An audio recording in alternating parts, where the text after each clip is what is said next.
अभिव्यक्ति को बताता है। यहाँ पे जो मैंने मुख्य रूप से 3 से 4 बातों को जो मैंने सीखा है, मैं संक्षिप्त में आपके साथ साझा करूँगा क्योंकि और भी बहुत से वाणी हैं। तो मैं आपका कम से कम समय में जो मैंने 4 से 5 पॉइंट सीखे हैं मैं आपके बीच में साझा करना चाहूँगा। पहला सबसे जो बात मैंने सीखा है, यहाँ पे जो वचन लिखा हुआ है कि हे मेरे परमेश्वर तूने मुझे क्यों छोड़ दिया है। अगर हम बाइबल में देखें तो ये वचन पहले से भी लिखा हुआ है। भजन संहिता 22 के 1 में हम देख सकते हैं। भजन संहिता 22 के 1 में ये वचन लिखा हुआ है, हे मेरे परमेश्वर तूने मुझे क्यों छोड़ दिया। मतलब हम साफ साफ देख सकते हैं कि यह जो वचन है दाऊद के भजन ने पहले से ही कई सदियों पहले दाऊद ने पहले से ही इस वचन को लिख दिया था। तो हम यहाँ पे कह सकते हैं कि जो प्रभु यीशु मसीह के साथ ये जो घटना घटित हो रही है वो यूं ही अचानक नहीं हो रही है। मतलब साफ है कि ये घटना पहले से लिखी जा चुकी है और वही प्रभु यीशु मसीह के साथ अभी कलवरी क्रूस पर हो रहा है। इसका मतलब यह है कि परमेश्वर की हर एक योजना पहले से ही तय की होती है। मेरे प्रियो, आप और मैं जो हम सब यहाँ पे बैठे हुए हैं, अगर देखा जाए तो यूं ही नहीं बैठे हुए हैं। परमेश्वर की योजना और प्लानिंग हम सब के जीवन में रही थी, इसीलिए आज हम यहाँ पे बैठे हुए हैं। एक छोटा सा एग्जाम्पल देख सकते हैं कि आप अभी इस स्थान में परमेश्वर के भवन में पाए जाते हैं, लेकिन कुछ और लोग हैं जो यहाँ पे नहीं हैं।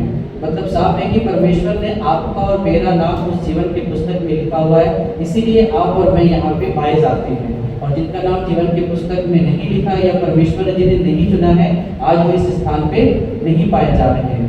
मतलब साफ है कि जो भी घटनाएं आपके साथ या मेरे साथ अभी हो रही है या भविष्य में होने वाली है, वो पहले से ही तय की जा चुकी है। और कलवरी क्रूस पर भी जो कुछ परमेश्वर के साथ घटित हो रही थी वो पहले ही लिखी जा चुकी थी। तो ये पहला था जो हमने देखा कि पहले से जो भविष्यवाणी थी वो कलवरी क्रूस पर प्रभु यीशु मसीह के साथ घटित हो रही थी। दूसरा जो मैंने यहाँ पे सीखा वो ये सीखा कि यीशु ने हम सभी के पापों का बोझ को अपने ऊपर उठा लिया था। जब यीशु क्रूस पर थे उस समय वे सिर्फ शारीरिक पीड़ा नहीं सह रहे थे, बल्कि पूरे संसार के पाप को अपने ऊपर उन्होंने ले लिया था। प्रभु यीशु ने हमारे सारे पाप, चाहे वो झूठ हो, चाहे वो हमारी सारी गलतियां हो, सब कुछ उन्होंने अपने ऊपर ले लिया था। उस समय यीशु किसी एक व्यक्ति के पापों को अपने ऊपर नहीं लिया था। अगर एक व्यक्ति के पाप को लिया होता तो इतना दर्द, इतना पीड़ा नहीं होता। लेकिन प्रभु यीशु मसीह ने उस समय पूरी मानव जाति के पापों का बोझ अपने ऊपर ले लिया था। और जब पिता परमेश्वर ने जब यीशु को देखा तो उन्होंने अपने पुत्र को नहीं बल्कि पूरी दुनिया के पाप को उस समय देखा। जब प्रभु यीशु मसीह कलवरी क्रूस पर थे, उनके दोनों हाथ और पांव पे कील लगे हुए थे और वो जब क्रूस पर अकेला थे, तब उस समय प्रभु परमेश्वर ने पूरी जगत का पाप प्रभु यीशु मसीह के ऊपर में डाल दिया था। तो उस समय देखा कि परमेश्वर ने पुत्र को नहीं बल्कि पूरे जगत के पाप को उसके ऊपर देखा।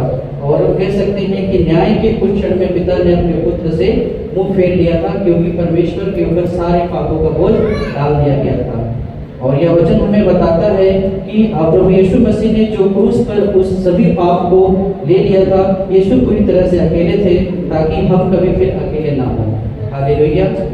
क्योंकि उस समय प्रभु यीशु मसीह अकेले थे, उन्होंने महसूस किया कि पिता कुछ क्षण के लिए उनसे दूर हो गए थे, इसलिए क्योंकि सारे जगत का पाप हमारे ऊपर जो आने थे वो प्रभु यीशु मसीह के ऊपर में डाल दिया गया था। और तीसरा चीज मैंने यहाँ पे सीखा है कि एक पीड़ा को, एक दर्द को जो उस समय यीशु मसीह महसूस कर रहे थे।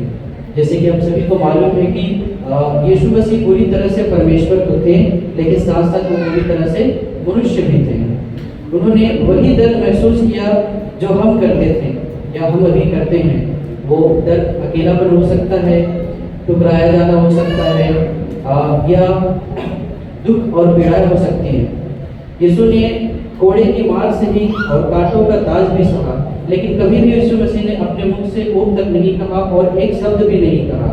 लेकिन हम देखते हैं कि उन्होंने ये शब्द जो कहा, हे मेरे परमेश्वर तूने मुझे क्यों छोड़ दिया। हम कह सकते हैं कि उस समय प्रभु यीशु मसीह ने ऐसा महसूस किया होगा कि पिता ने उनसे मुंह मोड़ लिया। यीशु ने वह त्यागा जाना महसूस किया जो वास्तव में हमें कहना चाहिए कि वो नरक का झील जो मनुष्य के लिए बनाया गया है। उस क्षण को प्रभु यीशु मसीह ने महसूस किया कि जब सारे जगत का पाप जो प्रभु यीशु मसीह के ऊपर में डाल दिया गया है, जिसकी वजह से प्रभु परमेश्वर अपने पिता से दूर हो हम यहाँ पे कह सकते हैं कि प्रभु के ऊपर जो सारे पापों को डाल दिया गया था, जिस वजह से प्रभु ने यह महसूस किया कि वह पिता से दूर हो गए हैं, और उन्होंने उसी दूरी के द्वारा सारे पापों को अपने ऊपर ले लिया था। और चौथी हम देख सकते हैं यहाँ पे कि परमेश्वर कभी भी हमें सच में अकेला नहीं छोड़ता है। हालांकि यीशु ने यहाँ पे वचन में जरूर कहा कि हे परमेश्वर तूने मुझे क्यों छोड़ दिया, लेकिन वास्तव में परमेश्वर ने कभी भी अपने पुत्र को नहीं छोड़ा। परमेश्वर ने सच में कभी नहीं छोड़ा। इस पुकार के कुछ शब्द के बाद हम देखते हैं, जैसे ही प्रभु ने कहा कि हे परमेश्वर तूने मुझे क्यों छोड़ दिया, हम आगे देखते हैं कि कुछ समय के बाद में ही मंदिर का जो पर्दा था वो पूरी तरह से फट गया। और यह बात हमें बताती है कि अब हमारे और परमेश्वर के बीच में कोई भी अलगाव नहीं रहा।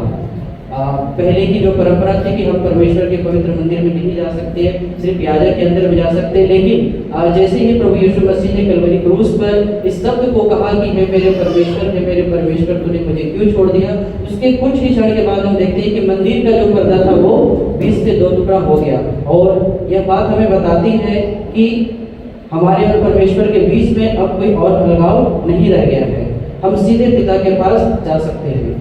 और मैं आपसे बताना चाहूँगा कि मेरे प्रियो, कभी कभी हमें जरूर ऐसा लगता है कि परमेश्वर ने हमें छोड़ दिया है और हम अकेले हैं, परमेश्वर से हम दूर हो गए हैं, लेकिन ये बात सच नहीं है। परमेश्वर सदैव हमारे संग और साथ रहता है और हमेशा से हमारे संग और साथ रहेगा, क्योंकि वो हमारा पिता है और वो हमें कभी भी नहीं छोड़ सकता है। तो आज की यह वचन हमें ये 4 बातों को सिखाता है। सबसे पहली बात कि जब हम दर्द में हो तो हमें परमेश्वर से बात करनी चाहिए। दूसरी बात कि जब हम कमजोर नहीं हो, जब हम कमजोर महसूस करें तो हम उसे अपने प्रार्थना में व्यक्त करें।